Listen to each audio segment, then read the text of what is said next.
Welcome back. These are the MAT 1140 notes. This is chapter 4.5. So we are talking about measurement again and how we measure accuracy, precision, and error.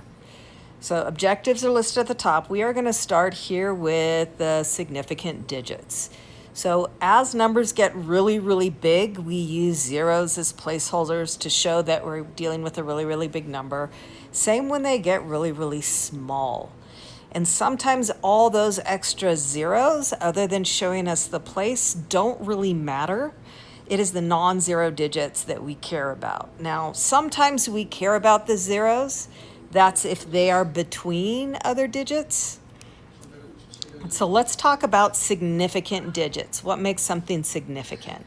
So in A, 5205, I do have a 0 in here, but it's holding the tens place, so I know that 2 stands for 200 and 5 stands for 5 ones.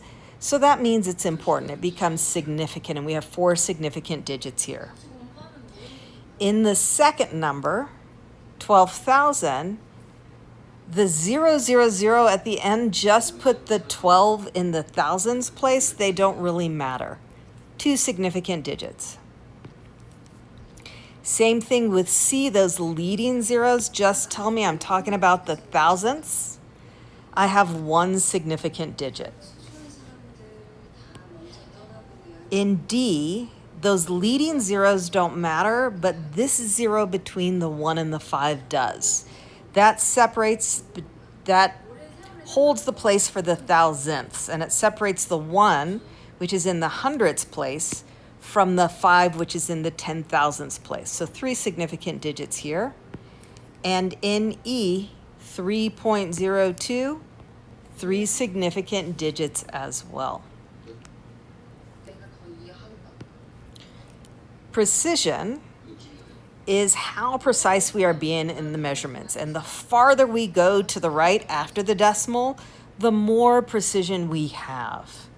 With that, though, we have to consider our possible error.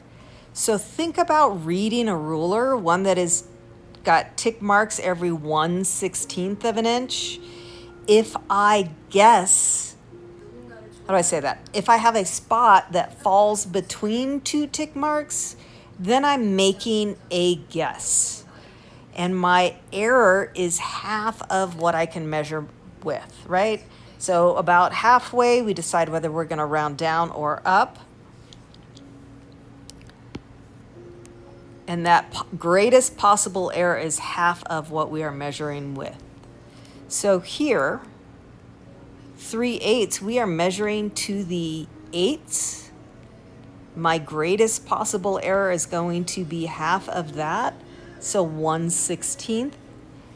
In B, I've got the tens place, hundredths, thousandths. So I'm precise to the 1,000ths place. I divide that by 2. And I know my greatest possible error is 5/10,000ths. We have different types of errors, and we'll talk about these on the next page, but we will define them here. An absolute error is the difference that we are from the observed value to the actual value. So sometimes we make a guess at something we want to compare to the actual value.